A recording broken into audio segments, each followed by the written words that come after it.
Bien, nuevamente les damos a todos la bienvenida a estas conferencias en vivo. Batallamos un poco para regresar pues a transmitir en vivo, pero pues al final aquí estamos. Esperemos que podamos mantener el ritmo. Todas estas conferencias que estamos entregando, todo este bloque de conferencias, empezando con los cosmos, con el tritocosmos y analizando cada uno de los 9 círculos,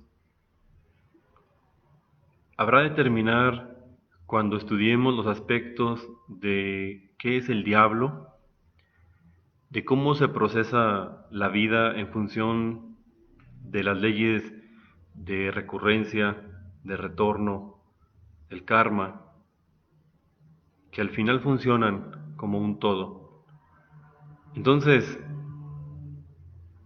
todo este bloque de conferencias lo estamos obteniendo o sintetizando del libro Si hay infierno, si hay diablo, si hay karma. Y sugerimos desde luego que estudien este libro porque lo que aquí decimos no es todo. El maestro escribe mucho en relación con todos los temas que hemos estudiado y pues cada quien debe de hacer su propio estudio, su propia reflexión, su propio análisis de todo. Desde luego, buscar su propia transformación interior. Así que decidimos titular a esta conferencia La importancia de disolver el ego. Esta conferencia está hecha pues con el capítulo 14 de este libro que les mencionamos y el capítulo 15 también, el movimiento continuo y la disolución del ego. Bien, así que esta conferencia cierra de alguna manera los círculos dantescos, al igual que el video que pusimos el fin de semana, un tanto recreativo con esa intención, pero también con la intención que cuando regresemos, que esperemos que sea muy muy pronto ya, lo podamos comentar. Bien, entonces vamos a comenzar con el primer apartado. Nos dice el maestro una idea trascendental, importantísima. Dice, cada uno de nos no solamente ha pasado por el molino muchas veces, sino también por cada uno de los dientes del molino. Bien, tratándose de la novena esfera y estudiando todos los procesos que por los cuales tiene que pasar la esencia para ser liberada, podemos entender que el molino este del cual hablamos se trata o hace referencia pues a la novena esfera. Pasar por el molino es desde luego llegar hasta la muerte segunda.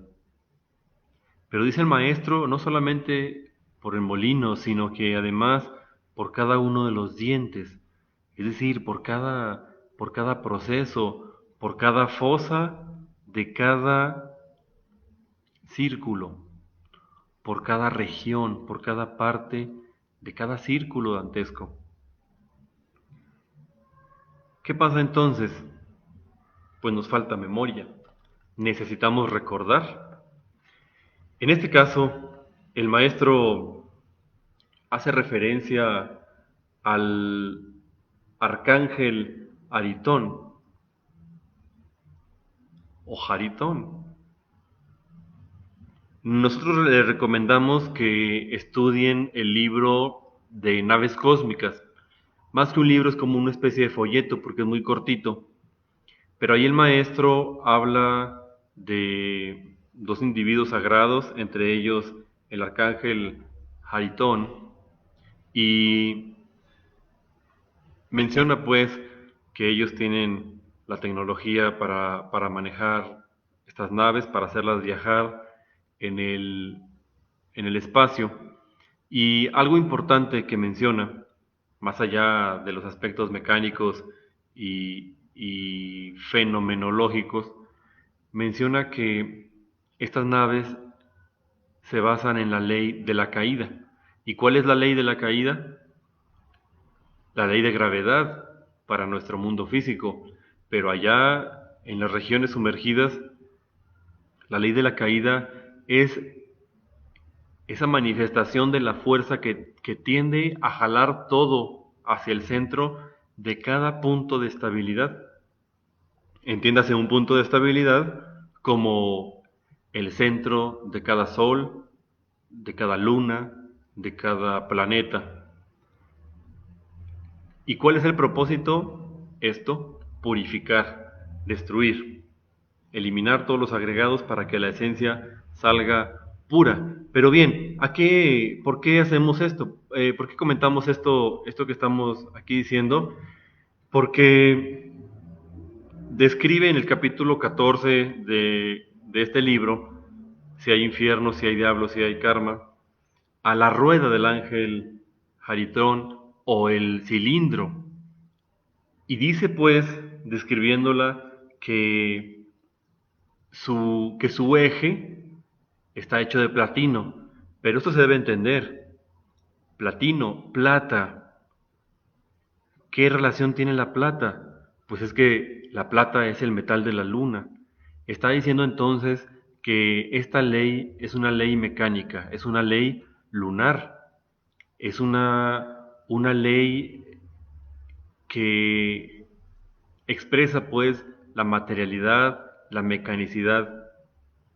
Dice también que todos sus elementos están envueltos en ámbar, porque el ámbar es aquel elemento que se encuentra en todo el cosmos, en todos los cosmos, en toda la creación. Y entonces nos preguntamos, ¿qué será el ámbar? ¿Qué será eso? Bien, pues en el folleto que les comento de naves cósmicas, nos dice el maestro, ese ámbar es el éter, y unifica pues la acción de las tres fuerzas primarias de la creación. Si queremos ir más allá, diremos que el ámbar es el Akash. Y recuerden ustedes que el Akash es la radiación de la energía sexual. Así que en el ámbar se manifiestan las tres fuerzas primarias de la creación. En el Akash se manifiesta el Cristo. Y bueno, sí, describe pues un poco más a esta rueda del maestro, pero no es lo que en este momento nos interesa reflexionar, sino esta expresión. Todos hemos pasado por cada diente del molino. Y entonces hay que recordarlo. Ya lo dijimos en una de estas conferencias, me parece que fue la octava, el octavo círculo o el séptimo, que nos preguntaban, ¿y cómo puedo recordarlo? Pues ahí está el mantra Raom Gaom. La verdad es que nos hace falta mucha práctica, mucha continuidad de propósitos, mucha tenacidad, porque cuando en verdad nos decidimos a trabajar con un mantra hasta tener resultados, estos se dan, definitivamente se dan. Lo que sucede es que tenemos tantas voluntades, tantos amos psicológicos, que luego queremos trabajar con un mantra, lo hacemos quizás por 2 o 3 días, a lo mucho una semana y nos cansamos y cambiamos de mantra o cambiamos de práctica o definitivamente abandonamos todo tipo de trabajo interior. Ahora nos estamos dando cuenta, registrando las meditaciones, registrando sus asistencias, todo eso, vemos que va a la baja. Estudiantes que iniciaron trabajando así por internet, como ahorita lo hacemos, que primero sí estábamos trabajando, ya de repente no sabemos qué pasó, simplemente se dejó de reportar la meditación, se dejó de reportar la asistencia y pues bueno, eso es lamentable porque ni siquiera viendo cómo está vibrando este planeta, cómo están vibrando los tiempos, cómo es que se está ejerciendo la ley con tanto rigor, con tanta fuerza, pues no queremos trabajar. Por eso entregamos este libro, esta joya de libro. eh, creemos que creemos que puede valorarse más. Creemos que si no, lo que no se comprende no tiende a valorarse.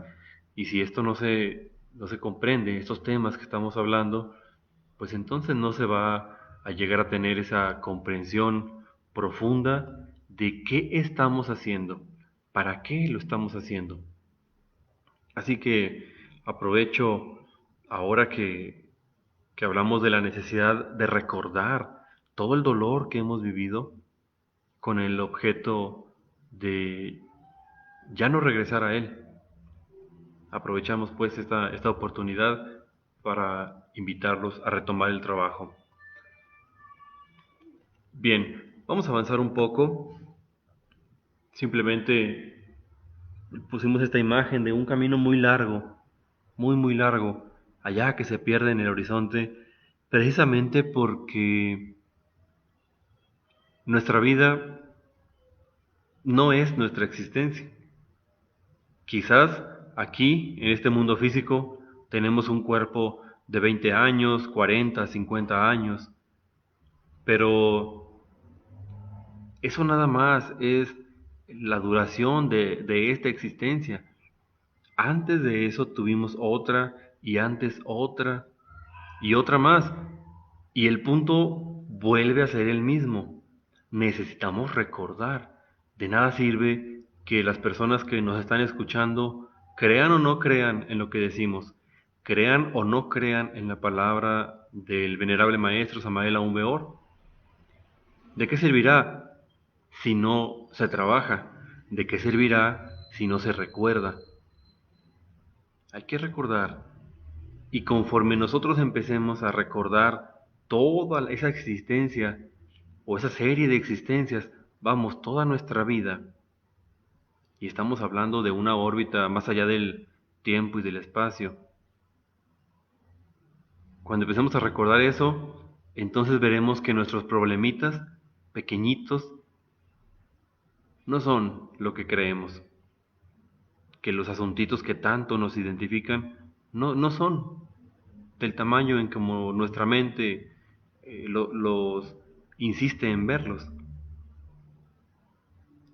Veremos que entonces que la autorrealización íntima del ser es algo mucho más grande que nuestras propias inseguridades, mezquindades, que nuestros apegos, que nuestras creencias, que nuestras teorías, que nuestra tonta vanidad.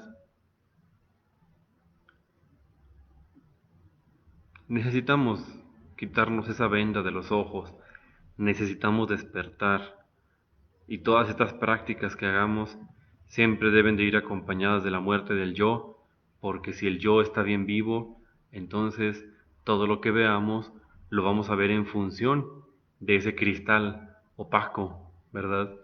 De ese cristal que todo lo va a interpretar a su manera. No, necesitamos morir y necesitamos experimentar, despertar. Bien, leemos otro apartado de estos capítulos. Son a manera de resumen, reflexión y un poquito también de ampliar la información en algunos sentidos. Dice aquí el maestro, todos nosotros, sin excepción alguna, hemos girado muchas veces con esta gran rueda, y si el movimiento continuo no se ha interrumpido, se debe exclusivamente a la infinita cantidad de de elementos desechables. Bueno, es que el maestro explica en esta rueda del movimiento continuo que si no sería posible tener una rueda así porque al final cada elemento se desgasta.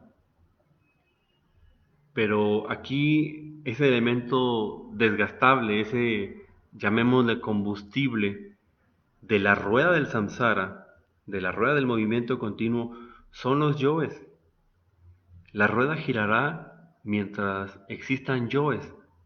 Así que esto debe de ampliar nuestra percepción porque ¿cuándo dejarán entonces de existir los yoes? ¿Serán los de nosotros? Probablemente, ya sea por el camino de la conciencia, voluntariamente, por el camino de la luz, o por el camino de la mecanicidad, del abismo y de la muerte segunda. Lo importante es que habrá otros individuos creando más agregados, cristalizando ese fuego, cristalizando ese manas, esa materia mental, y seguirá entonces girando la rueda. Así que, así que en este momento veo esta imagen y recuerdo que así nos vemos.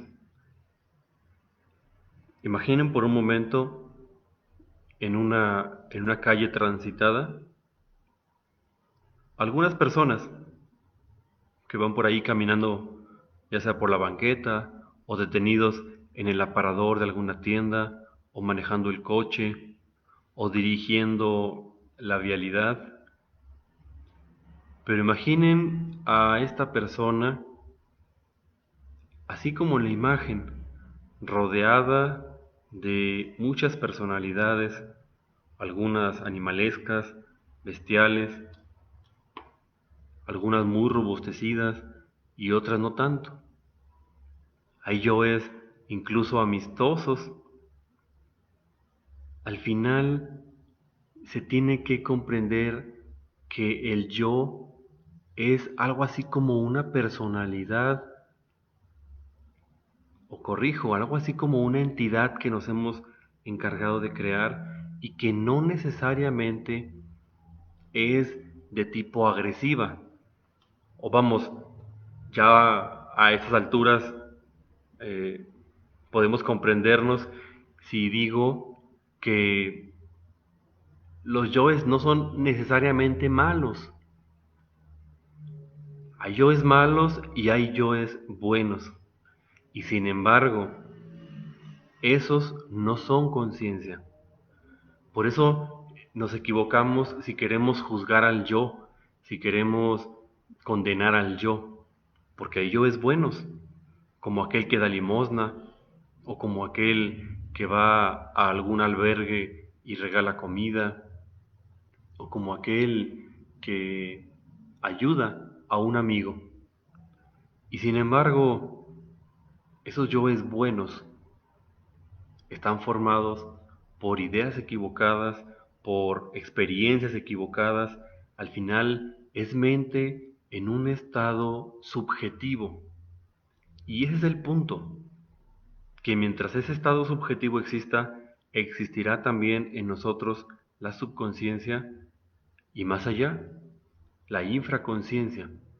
Al final, todo yo viene siendo perverso en el sentido en que no puede conocer lo real ni expresar la perfección del ser. Así que esto es muy importante que se comprenda, porque más adelante vamos a poner una pregunta que le hacen al maestro sobre las personas buenas y todo eso, y al final de cuentas nosotros necesitamos comprender que no es bueno o malo, eh, que las cosas no son buenas o malas. Existe el yo bueno y el yo malo porque nuestra mente lo ve así, pero al final la base de eso es, desde luego, la ignorancia, la lejanía del ser, la incapacidad para recibir la radiación que viene de lo alto. Pero bien, avancemos un poquito. Vean, aquí por ejemplo el maestro nos aprovecha para hablarnos un poco de los elementales y recordando un poquito decimos que existen dos tipos de elementales que salen de la morada de Plutón, de la novena esfera. Digamos que los primeros podrían ser aquellos que pertenecen, aquella esencia que pertenece a un alma fracasada, un alma que tuvo sus 108 existencias, que no lo supo aprovechar y que entonces comenzó pues el proceso de involución, entró al abismo, su esencia fragmentada en todos los yoes fue a parar a cada uno de los círculos dantescos, dependiendo de en dónde se procesa con mayor, en dónde se expresa pues con mayor fuerza, y al final tuvo que ser ese agregado pulverizado y salir la esencia. Desde luego al reino mineral. Todo esto ya lo conocemos, todo esto ya lo hemos eh, estudiado bastante. Pero bien, ese sería un primer tipo de esencia o de elemental. Y el segundo, lo que en su momento dijimos cuando estudiamos la conferencia de mónadas y esencias, una conferencia que tal vez tengamos que repetir porque fue la que nos censuraron por derechos de autor, pero bueno, para quien la alcanzó a estudiar se dio cuenta que dijimos lo siguiente: cuando por primera vez, repito, cuando por primera vez una mónada desciende del absoluto, es lógico que no va a pasar por las infradimensiones de la naturaleza. No hay nada que desintegrar. Es obvio que no va a pasar por ahí.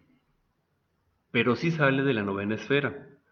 Y aquí entiéndase, sin que el maestro lo diga, entiéndase la misma novena esfera como, como el absoluto. Ojalá que no haya confusión aquí. Imaginen el diagrama desde arriba, desde el absoluto. Tenemos a la a In Sof Aur, y luego el santo Kidanok, y después todos los sefirotes. Y en Malkut, en el último sefirote, que es el reino físico o el mundo físico, dentro están los clifos, que son los sefirotes sumergidos, es decir, el infierno. Pues resulta que de alguna manera muy especial y muy eh, solamente la conciencia lo captura, están unidos ese absoluto, ese punto más elevado con el punto más bajo. Pero bueno, en el transcurso de la conferencia vamos a ir dando algunos ejemplos y esperemos que se vayan comprendiendo. Aquí el maestro pues dice que existen esos dos tipos de esencias o de elementales. El que sale puro porque fue purificado y el que sale puro porque por primera vez ha descendido de los mundos superiores. En ambos casos, todos tienen que iniciar su proceso evolutivo por el reino mineral. Y aquí es lo que les quería comentar. En el reino mineral, como en todos los reinos, existen, digamos que jerarquías o tipos de elementales minerales. El maestro dice, algunos, partiendo la roca, están ahí, los he visto, pequeños elementales. Después hay elementales que también son minerales y que el maestro describe que se los ha topado en el camino, en las carreteras, y lo han advertido a veces de peligros. Bueno, segundo tipo. Y cuando habla del tercer tipo, aquí entonces menciona a los gnomos y pigmeos de la tierra. Nosotros habíamos comentado en estas últimas conferencias, incluso antes de la contingencia de salud, habíamos comentado los elementales del reino mineral y los describíamos así, ¿no? Pero jamás dijimos que había como subtipos, cada uno más evolucionado que otro. ¿Cuáles son los que están listos para pasar al siguiente reino? Estos elementales digamos, de tercer nivel, que son los gnomos y pigmeos de la tierra. Bueno, entonces, una vez que ha concluido el proceso de aprendizaje de la esencia a través del reino mineral, sigue entonces el reino vegetal, y aunque el maestro no aclara aquí que también existen, digamos, niveles y niveles, creo que la intuición, la misma conciencia lo puede lo puede saber, puesto que no podría ser lo mismo el elemental de un naranjo, de un limón, de un nogal o de una rosa. Algo que nosotros utilizamos mucho para definir estos aspectos es las propiedades que tiene tal elemental. La rosa es un elemental muy elevado, así que la rosa es un elemental, o la rosa tiene un elemental de tipo vegetal, eh, elevado, evolucionado, quizás diferente al de un cactus, ¿no? Pero bueno, espero que se vaya esto comprendiendo. En todo hay niveles y niveles de desarrollo. Así que en el reino vegetal también hay elementales avanzados. Y el maestro en este libro platica que ha visto cómo los elementales se distribuyen en familias. Hay familias, repito, de naranjos, de cítricos, hay familias de las manzanas, de la canela. En el libro de Rosa Ígnea, donde por cierto nos apoyamos mucho para darles la conferencia de mónadas y esencias, ahí en ese libro amplía mucho el maestro sobre los elementales, específicamente sobre los elementales del reino vegetal. Platica el maestro que por ejemplo, le ha tocado escuchar a dos aves, a dos pajarillos, ahí discutir, que porque uno le lastimó la pata y así, cuando para nosotros simplemente serían pillidos, ¿no? Y, y después le ha tocado escuchar, obviamente el maestro, pues es eso, es un maestro, tiene ciertos dones desarrollados y en otra ocasión escucha a un perro ladrar, pero el maestro entiende ese lenguaje y sabe que está comunicando con otro perrito, un perrito vecino. El primero se queja que le pegan, que no le dan de comer, que lo tratan mal, y el otro no. Dice que lo tratan bien, que le va mejor a él, que le dan de comer, etcétera. Vean pues cómo Vean lo que es la conciencia. Vean lo que es la conciencia despierta.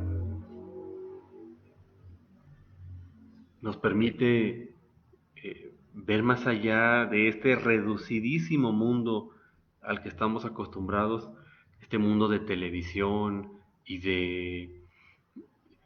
y de autos y de fierros y de tanta intelectualidad. Pero bueno, esa es la conciencia. Entonces, cuando el elemental está libre,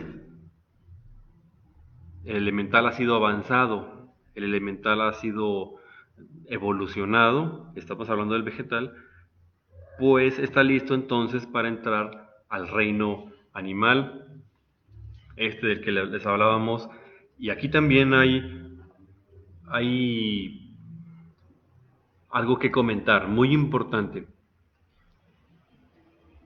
Desde la evolución del mineral hasta el reino humano, ojo aquí, que los animalitos, todo es evolución, todo es evolución, pero dentro de los infinitos procesos evolutivos hay también procesos involutivos. Así que el maestro habla aquí, por ejemplo, de la comparación entre una rata y un cuervo. La rata es un animal involutivo y el cuervo es un animal evolutivo. Ellos tienen la capacidad de percibir la muerte. Saben cuando una persona va a morir. Pero, pero vean que estamos hablando de que ambos animalitos, o mejor dicho, ambos elementales, están en el reino animal. ¿Qué significa eso? Que están dentro de un proceso evolutivo. Ya fueron mineral, ya fueron vegetal, ahora están en el animal.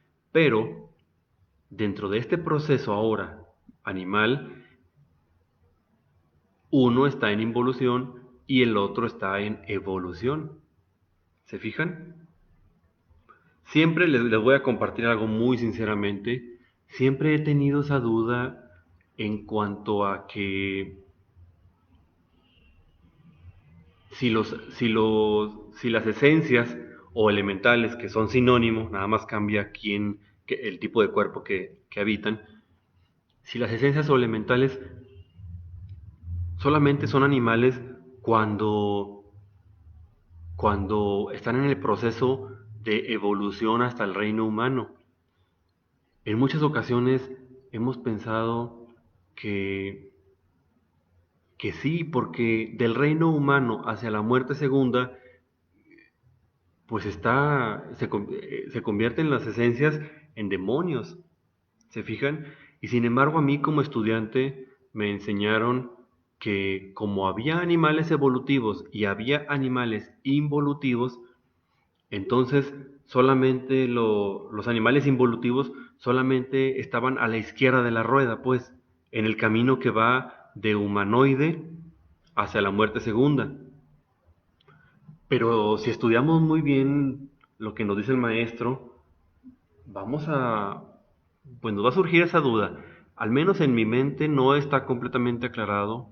Obvio que mi intención es verificar por mí mismo este proceso para salir de dudas, pero les comparto esta duda para que ustedes vean, porque el maestro en algunos puntos sí habla, por ejemplo, del cerdo, dice que el cerdo es un animal involutivo, pero en este capítulo del cual estamos hablando, pues ya nos damos cuenta que el hecho de que sea involutivo no quiere decir que no vaya, digamos, del lado derecho de la rueda, es decir, de la novena esfera hacia el reino humanoide.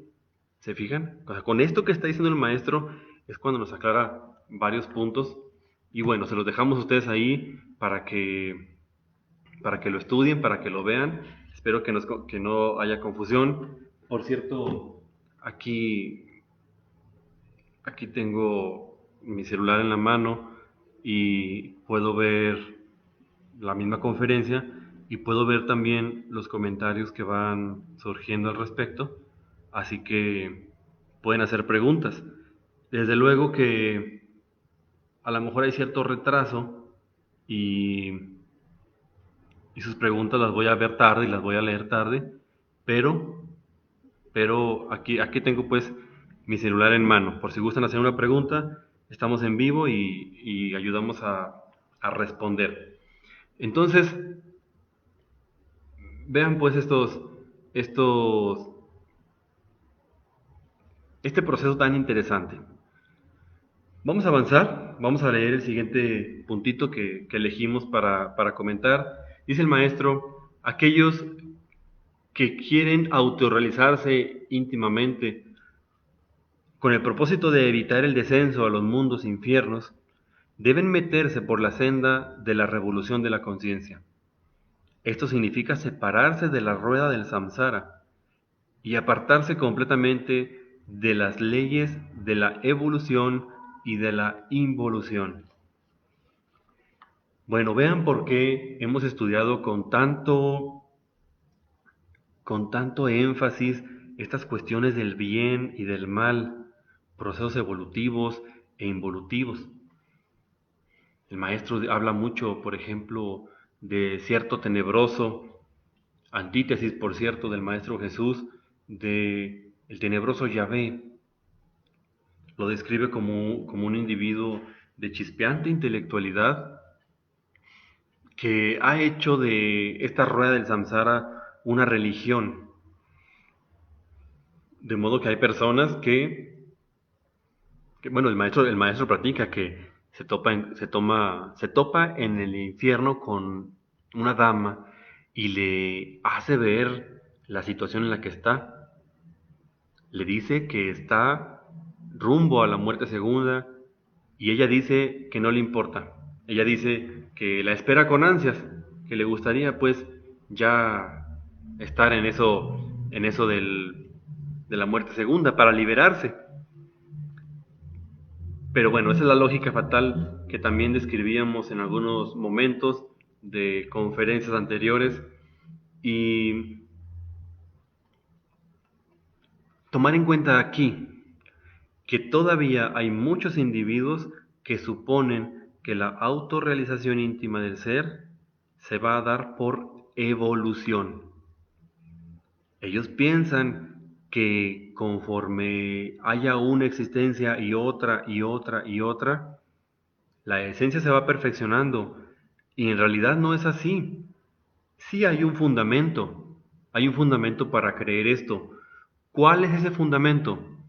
Bueno, pues que una esencia, llamémosle nueva, que por primera vez baja del absoluto al reino mineral y por fin logra conquistar el estado de humanoide, llega a en su primer ciclo de los 3000, llega a su primera existencia de las 108 que se le asignan. Y entonces, esa esencia, lejos de autorrealizarse fácilmente, pues cae en el error. ¿Por qué razón? Porque es ingenua, porque no tiene experiencia, porque si lo comparáramos, si le pusiéramos edad, diríamos que es una pequeña, a diferencia de una esencia que a lo mejor está en su existencia 107 o ya en la última, pues ya diríamos que es una persona mayor, que es un adulto, ¿no? Entonces, por ahí, porque como ha rodado tantas y tantas veces, como ha muerto y tomado cuerpo y vuelto a morir, tiene más experiencia, ¿no? Pero bueno, estamos diciendo que esa sería como que el fundamento para pensar equivocadamente que la evolución los va a autorrealizar. Pero la cuestión es que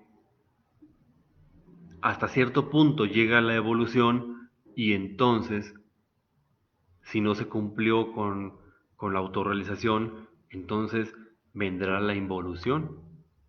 Eso es pues el punto clave de todo esto que estamos diciendo.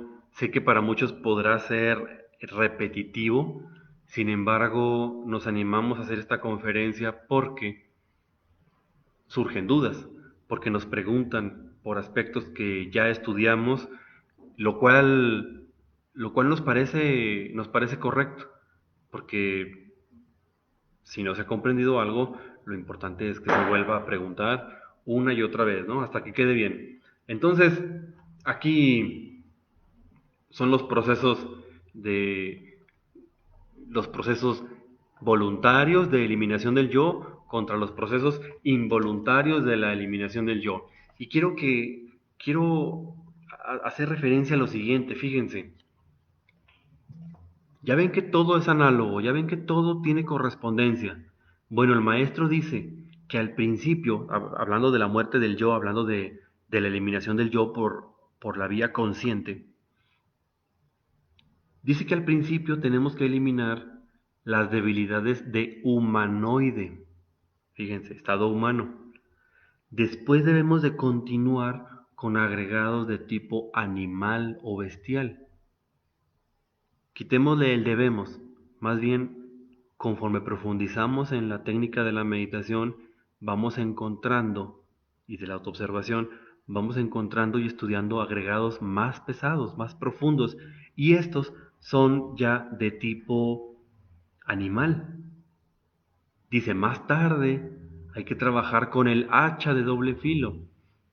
El hacha de doble filo, ustedes vean los cuadernitos que se llevaron del simbolismo de los sueños, pues es la muerte del yo, pero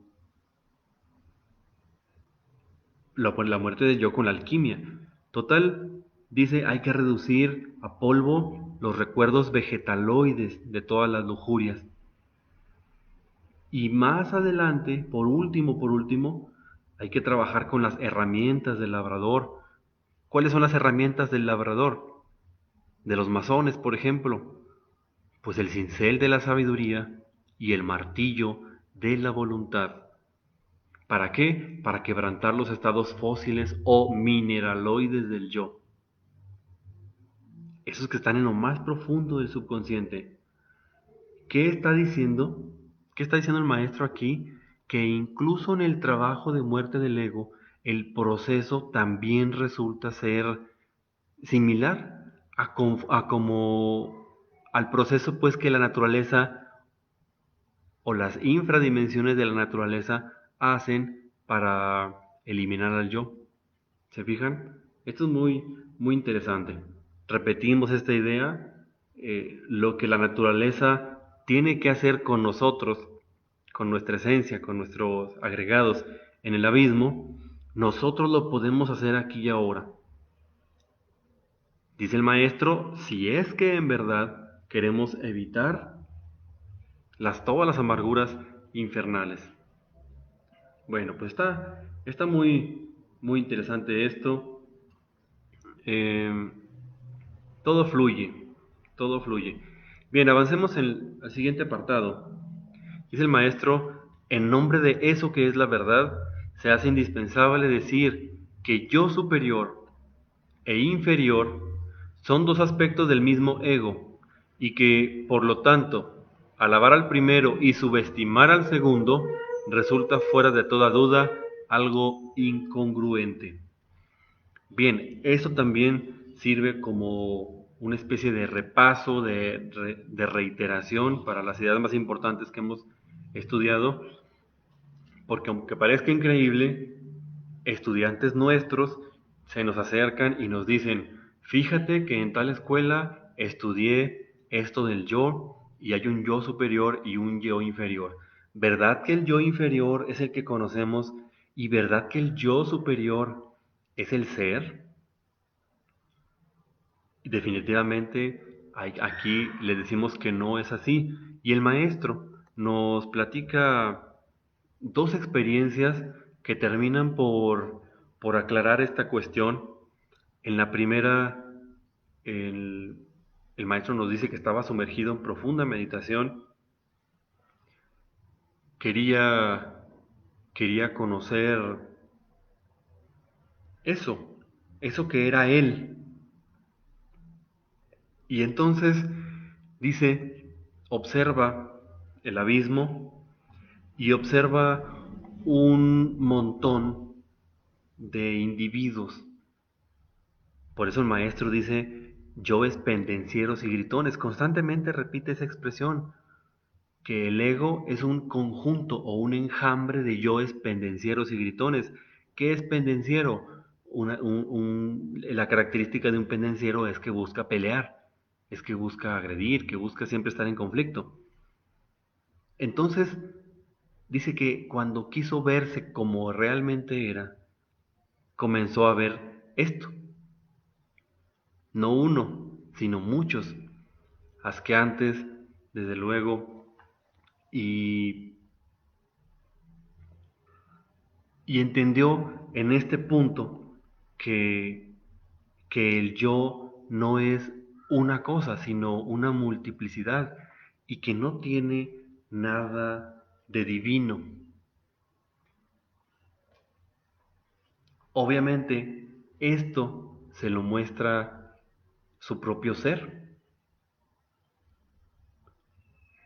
Y entonces le preguntan, oiga, ¿y no será que eso que usted dice que es el ser era su yo superior?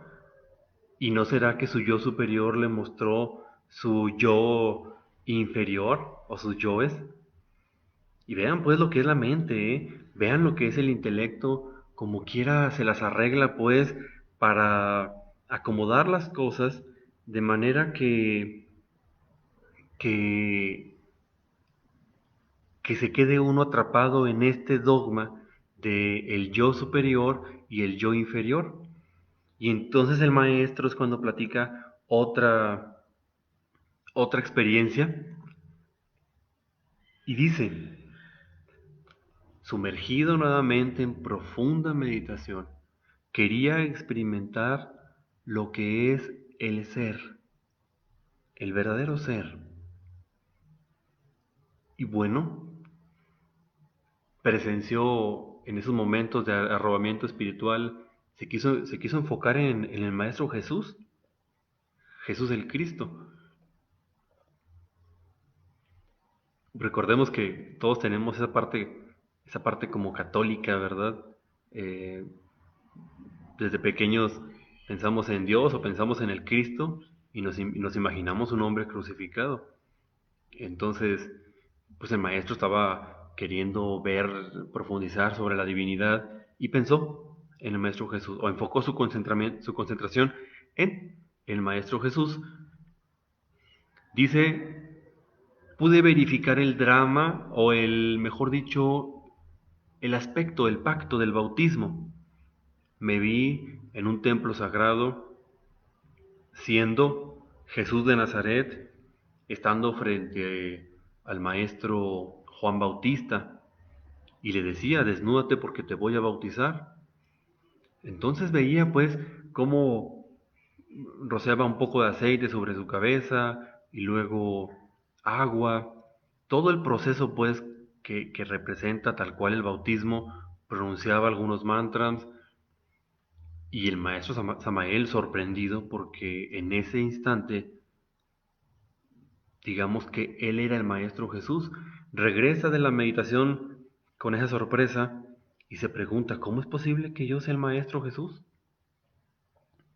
Bueno, vuelve a hacer la meditación, vuelve a profundizar, se concentra ahora en Juan el Bautista y resulta que se ve en la misma escena, con las mismas cosas, el mismo lugar, pero ahora ya no es el Maestro Jesús, ahora es Juan el Bautista.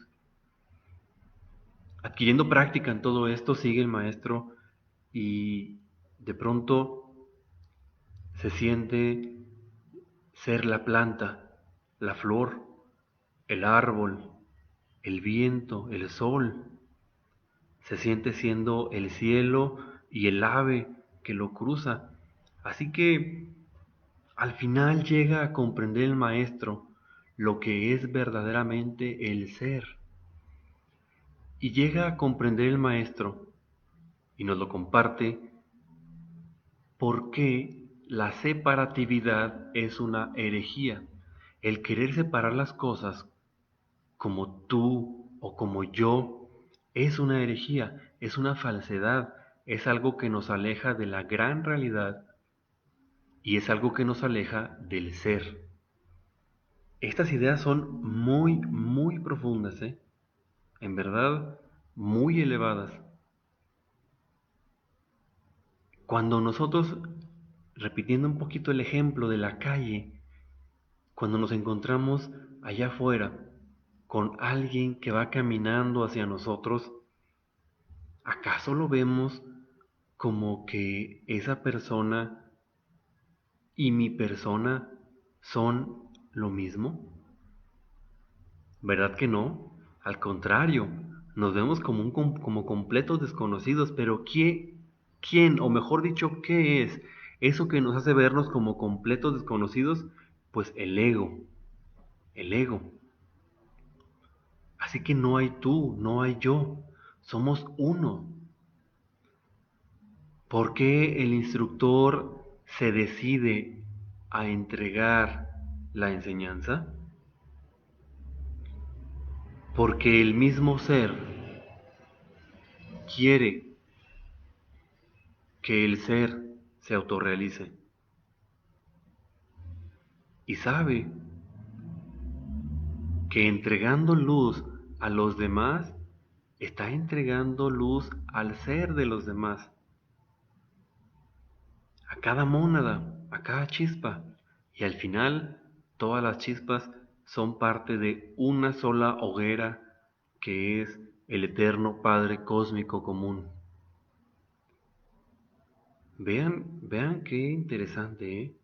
Cuando me ayudas, te estás ayudando. Lo que me haces a mí, o lo que le haces a tu hermano, me lo haces a mí. Repito, esto es muy complejo, pero el maestro nos platica justo estas ideas para ayudarnos a comprender un poco mejor lo que es el ser y por qué esta gran equivocación entre esto del yo. El yo no existe, existe el ser. Así que yo superior, yo inferior, al final de cuentas, participan de esa herejía, como le llama el maestro, de la separatividad. Pero bien, avancemos un poquito. Dice el maestro, hablando de esto precisamente, amigos míos, todo en este mundo en que vivimos pasa, las ideas pasan, las personas pasan, las cosas pasan. Lo único estable y permanente es el ser, y la razón del ser, la razón de ser del ser es el mismo ser. Distingan ustedes pues entre lo que es el yo y lo que es el ser. Creo que con esto que estamos hablando, más o menos nos vamos acercando un poco a la comprensión de la que habla el maestro, pero, pero vean, cuando decimos la razón del ser, la razón de ser, nos estamos refiriendo a la causa de algo. Ejemplo, la razón de ser de la iluminación es el Dharmadhatu, o sea, que quien da, recibe, y quien da algo superior, recibe algo superior. O sea, la causa de. Entonces, si nosotros traducimos esta idea, el maestro está diciendo que la causa del ser es el mismo ser. Vienen a mi mente muchas cosas que decirles, pero no los quiero marear, no quiero tampoco que nos confundamos, pero ¿quién es el que se autorrealiza? El ser. ¿Quién es el que se ilumina? El ser. ¿Por qué es el tercer factor de la revolución de la conciencia tan importante? Porque levantar la antorcha del verbo, entregar la enseñanza sagrada a quienes no la tienen para que puedan autorrealizarse, es parte del mismo ser. Es como si una célula de nuestro cuerpo iluminara a las células que están alrededor. Despierta la célula y despiertan las células de alrededor. Y si todas las células hacen eso, entonces todo el individuo despierta. Bueno, vayamos entendiendo esto muy a profundidad, pero todo pasa. Los problemas pasan, la enfermedad pasa, las circunstancias muy graves pasan y lo más alegre pasa también. Los estados de ánimo pasan y las personas también. Cuando esto lo leímos hace poco y nos llenó de mucha luz, justamente en un momento en que nos encontrábamos no tan autoobservados, no con una vibración tan elevada, más bien, más bien un poco angustiados, molestos, queriendo reaccionar contra todo, contra todos. Y decía, es una frase del Buda, más o menos decía que nosotros somos responsables de lo que emanamos al exterior y cuando alguien nos hiere, podemos decir si queremos más de ese veneno que nos hirió en el mundo o si ya no queremos de ese veneno en el mundo. Y aunque nos haya herido, podemos reaccionar con amabilidad, como quisiéramos que nos trataran a nosotros.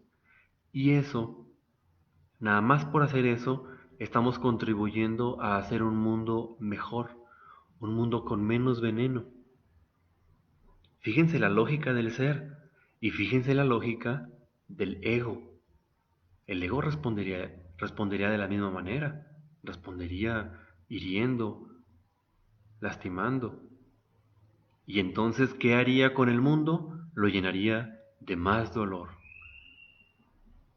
Así que, bueno, reflexionemos.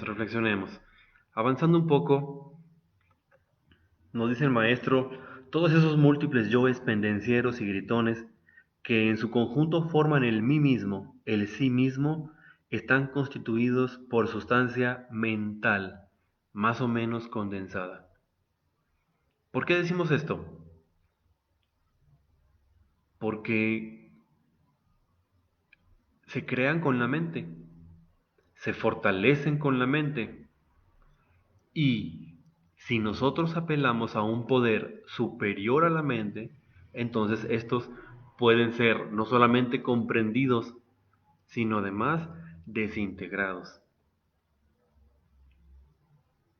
Quiero insistir en en la práctica de la muerte del ego. No importa que cuando nosotros nos vayamos de Aguascalientes digan, ese misionero, ¿cómo fastidiaba con la muerte del ego? No importa. Todos los esfuerzos del maestro fueron hacia allá. Es lo único que nos puede despertar. ¿Por qué nos vamos a cansar nosotros de insistir en esto? Para nada. Hay que trabajar. Y miren, aquí están estas dos preguntas que le hacen al maestro. Bien interesantes, las copiamos. La pregunta está copiada tal cual. La respuesta no. La respuesta está resumida. Pero fíjense, está un estudiante y le dice, maestro, en este planeta en que vivimos, los yoes hacen la vida llevadera. Fíjense, llevadera, ya que es fácil comprender que si los disolvemos y nos apartamos de todo lo que son nuestros deseos, nuestra vida sería terriblemente triste y aburridora. ¿No es así? ¿A qué está refiriendo probablemente este estudiante? Pues a lo mejor que el yo de la fiesta lo entretiene de lo lindo. A lo mejor el yo borrachín por ahí hace que su vida tenga algo de sabor y él piensa que por no tener estos agregados o si la esencia no hiciera eso, él piensa que la esencia sería así como que nada más estar sentada y ya sin disfrutar de la vida, sin sufrir, sin llorar, sin tener familia. Algo así se imagina esta persona, por eso es que platica o mejor dicho, que pregunta en esta forma y, y el maestro le contesta, entre muchas cosas, esta respuesta contundente. La auténtica felicidad estriba radicalmente en la revalorización del ser. Le está diciendo el maestro que no por el hecho de ir a una que otra fiesta o tener ahí sus amigos o de repente codiciar un coche y tenerlo y sentir esa satisfacción de tener ese coche que tanto codició, porque ustedes saben muy bien que cuando al yo se le da lo que quiere, nos hace sentir muy bien. Cuando el yo se le da lo que busca, híjole, nos sentimos eh, importantes, nos sentimos felices. Eso es lo que quiere que piense el yo, que eso es la felicidad, pero eso no es la felicidad. Quizás podría ser algo de dicha o simplemente una exaltación del yo porque el yo ha conseguido lo que quiere, pero no es felicidad. Dice el maestro que la eliminación del ego revaloriza al ser. Y esa revalorización del ser trae la felicidad. Pero la conciencia que está encerrada en el yo no lo entiende, no comprende esa necesidad de pasar por una revalorización íntima. ¿Y qué prefiere? Lo fácil, los goces bestiales, las pachangas, lo que el mundo da. Porque piensa que eso es la felicidad, lo cree firmemente. Y regresamos un poco al ejemplo que les daba de una esencia que por primera vez baja a este mundo, pasa por los reinos mineral, vegetal, animal y humano, y llega por primera vez a este reino humano, se deja fascinar por todo, se deja engañar por las voces del deseo. He ahí la trampa. Pero es ingenua, es un niño, así que le tocará mover el péndulo a un lado y que el péndulo se le regrese. Y entonces, después de mucho y de mucho y de mucho andar con ese péndulo para un lado y para el otro, allá quizás tenga la oportunidad, cuando esté madura, de comprender que ni en un lado del péndulo ni en el otro está la felicidad. Y es el punto en el que probablemente estamos nosotros, ya que conocemos la enseñanza gnóstica. Si no, ¿qué sentido tendría todo esto que estamos diciendo? Así que vayamos poniéndole mucha intuición, mucha conciencia a esto que está diciendo el maestro, a estas reflexiones que hacemos junto con ustedes porque de aquí sale mucho, ¿eh? Mucho para la comprensión, pero se necesita eso, estar alertas, escuchar con la conciencia y un poco, desde luego, de intuición. Y dice el maestro que el límite del placer es el dolor. Claro, claro, eso que pensamos que es felicidad, lo queremos más y más y más, eso nos va a llevar al dolor, es obvio. Toda forma de goce animal se transforma en amarguras, fíjense. Y dice el maestro, disuelvan el yo y experimenten la dicha verdadera de la revalorización del ser, la verdadera felicidad. Qué respuesta del maestro. Analicemos otra que le hacen en este mismo capítulo, ya estamos en el capítulo 15. Le preguntan, venerable maestro, ¿será posible que una persona que regala dinero a la iglesia, que lee la Biblia, que se confiesa, que hace obras de caridad a instituciones, que difunde los evangelios, que solamente tiene su esposa propia y demás virtudes, tenga también yoes? Y en síntesis el maestro le dice, hay mucha virtud en los malvados y mucha maldad en los virtuosos. Recordemos al doctor del que hablábamos, me parece que en el octavo círculo, un doctor con grandes virtudes, pero que no por ello tenía agregados psicológicos que se estaban procesando ya en el octavo círculo dantesco, y así es. Además, un estudiante de Gómez Palacio nos decía, oiga, usted se enfoca mucho en los defectos, ¿por qué no nos habla de las virtudes de los demás? O de cómo conseguir la virtud. Y bueno, en un sentido, uno tiene que aprender a ver las virtudes de los demás, eso es obvio. Pero le respondí que al final las virtudes no nos van a llevar al infierno. Nosotros nos tenemos que enfocar en lo que nos falta, ¿verdad? Nos faltan virtudes, nos sobran defectos.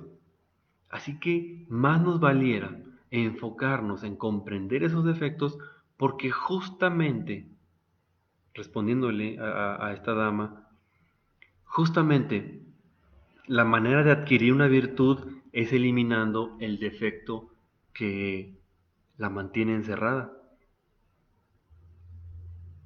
Por eso hay que comprender el hondo significado. Ahorita en la meditación lo hicimos ese intento. No, hay que comprender lo bueno y lo malo del yo, los aspectos positivos y negativos, y así se comprende el yo, pero más aún, llegar más allá al hondo significado se logra ahora viendo al defecto como un extremo. ¿Y cuál sería el otro extremo? La virtud. Y cuando se comprende tanto el defecto como la virtud, entonces se llega más allá, al hondo significado. Y eso ahora sí que está bastante complejo explicarlo, porque si lo explico, lo explicaría con mi intelecto. Y explicarlo entonces, o lo que sea que explicara, no sería el hondo significado del yo. Eso se tiene que experimentar por cuenta propia. Pero bien, entonces, así es, los defectos no nos van no nos van a dar la felicidad. Y el hecho de que una persona sea muy buena persona, pues está muy bien, felicidades, pero la buena persona, no por ser buena persona, se va a librar del averno. En este caso, incluso la ley le tiene que pagar antes de que se vaya definitivamente del reino humanoide para ingresar a la involución sumergida, la ley le va a pagar, porque la ley es perfecta, no se queda absolutamente con nada. Los señores del karma en los tribunales de la justicia eh, objetiva, por cierto, van a juzgar a las almas por sus obras, desde luego, por hechos claros y definitivos, y se les va a pagar. Otra cosa muy diferente es la ley de la caída. La ley de la caída, así describiéndosela a ustedes en forma pues muy común, muy sencilla, es que si tienes yoes, estos van a ir a parar al centro de la tierra. y punto. ¿Dónde están las buenas obras ahí? ¿Dónde está lo que me debe la ley? ¿O lo que le debo a la ley? Absolutamente nada, ¿eh? Si hay yo es más para abajo. Y eso es todo. Eso es todo. Entonces son esas dos preguntas las que le hacen al maestro. Dice el maestro, quiero que ustedes sepan que en relación con las gentes, en convivencia con nuestros familiares o con los compañeros de trabajo, etcétera, etcétera, los defectos escondidos afloran espontáneamente. Y si nosotros nos encontramos en estado de alerta percepción, de alerta novedad, entonces los vemos tal cual son en sí mismos. Nuevamente, cerrando siempre con la importancia de la autoobservación. Qué importante es esto. Queremos que Dios nos dé, que nos enseñe la puerta, que nos enseñe la salida a tanta dificultad, a tanta amargura, a tanta complicación de nuestra propia existencia. Pues ahí está, ahí está. Vamos a ver qué es lo que hay adentro, qué es lo que se mueve, vamos a conocernos internamente. Desde luego que no basta con eso. Vamos a meditar en aquello. Vamos a ver por qué es una falsedad. Vamos a ver por qué trae dolor. Vamos a meditar cuál es el origen del dolor.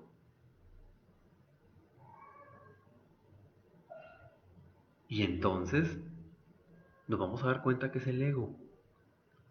Pidamos luz para comprenderlo. Y una vez comprendido, apelemos a la infinita misericordia de nuestra Madre Divina. Trabajemos en la forja encendida de los cíclopes, en el arcano ZF, con nuestra pareja. Y ese fuego sexual tendrá que desintegrar al defecto. Ella pedirá por él, la dama por su marido, el varón pedirá por su esposa. Así, respecto a los que no tienen su pareja, no es justificación. Tenemos el mantra Krim que trabajamos siempre en cada meditación. Lo importante es trabajar, trabajar y trabajar. Ya a veces sonamos repetitivos, sonamos, como dice el maestro, cansón, pero no nos importa, no nos importa. Posiblemente una esencia que no nos escuchó las primeras 10 veces porque estaba pensando en otra cosa, probablemente en este momento sí se encuentra en un estado receptivo y escucha, y esta luz penetra en el fondo de su alma. Urge la autoobservación y urge la muerte del yo. Y si esa idea penetra, entonces, eh, qué bueno, qué bueno que nos atrevimos a repetirla.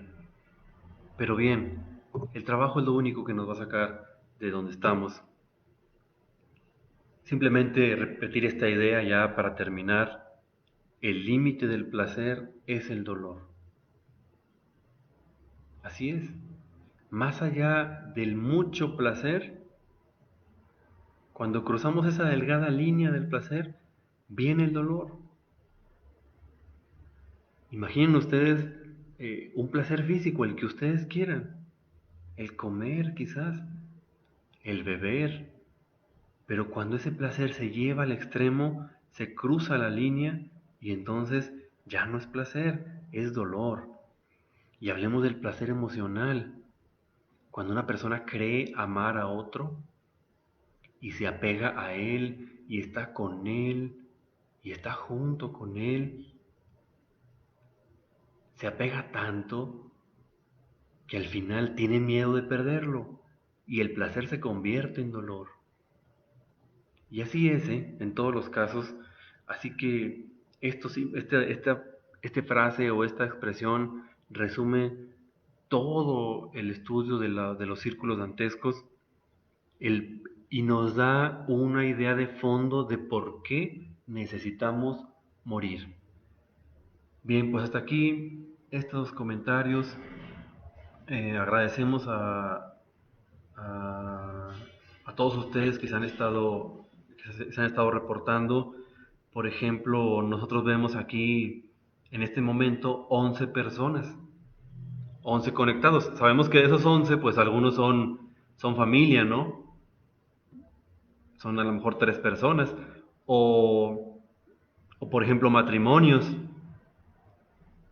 Pero lo que quiero decirles es que tenemos nosotros entre fase B, que ya va a ser preparación dentro de una semana, y segunda cámara, tenemos 30 estudiantes y no están, y no están. Entonces, ¿a dónde se está echando todo el trabajo? ¿A dónde se está yendo el esfuerzo que el ser hace porque se comprenda el estado en el que estamos y la necesidad de cambiar? Bueno, bueno. Les agradecemos a todos su estarnos escuchando.